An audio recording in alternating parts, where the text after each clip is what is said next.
Today is another day for me to nest again. So samahan niyo ako at mag-nesting part 2. Sa dami nga naman ng mga damit ni baby, madami pang hindi natanggalan ng tag. Tapos gusto pa ng daddy na i-hanger lang daw. Sabi ko naman kailangan kong labhan ng mga ito. Isa-isa ko nang ang tinanggalan ng mga tag. At syempre kailangan kong i-secure na walang maiiwan. Kasi baka masusugatan si baby pag kanyang isusuot na to. Sharo pala sa mga nagbigay ng mga bagong damit ni baby. Pagpalain po kayo ng Lord. At dahil hindi abot ng kamay ko ang basurahan ay napilitan akong dalhin ito dito sa tabi ko. Sobrang hirap na nga si mami. At totoo lang sumasakit na yung likod ko dyan. At pagkatapos kong pagtanggalin lahat ng mga tags ay tsaka lalabhan ko na ito kasama na ang mga towels, swaddles at blankets. Ito nga'y samahan nyo ko at dadalhin ko na sa washing machine. At halos wala na nga akong makita sa dinadaanan ko kaya nagdahan-dahan na lang ako. At dito sobrang hirap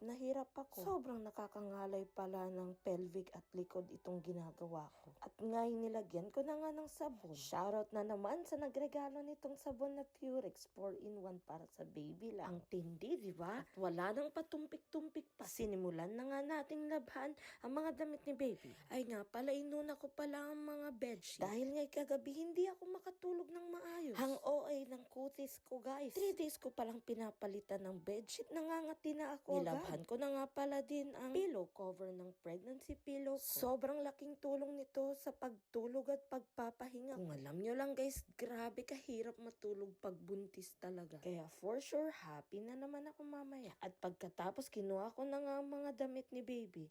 Eto pang isang problema pag may nahuhulog. Huling-huli sa akto na ang hirap talaga. Kahit ngay pulutin lang ang mga damit.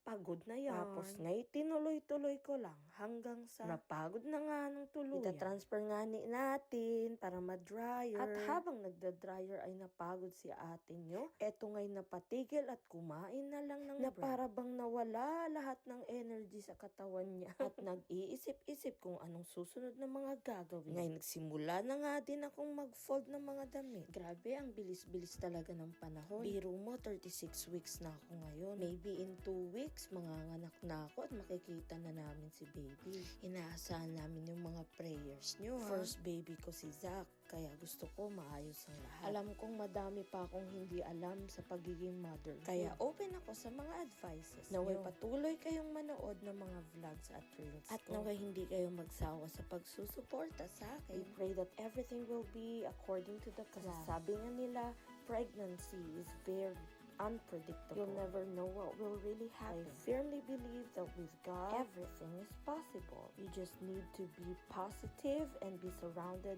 with good people around. And we're really grateful because everything is going smoothly. So after I checked the temperature outside, it's kinda sunny. I decided to went out and just sit. Tingnan nyo naman guys kung gaano ka-sunny ngayon. It's spring but the weather is very unpredictable here in Canada. April na pero may mga times na nag-snow pa rin. Yung bang tipong mainit ngayon tapos mamaya malamig na naman ba yan? Napaka-perfect ng view kasi may small playground kami for baby. Kaya super excited na din kami na mag-barbecue pag summer na. At may maliit kami na space na kailangan lang linisin para makatambay dito. At yun na nga, ito na si Baby Bump. Takit sa next vlog. Bye-bye!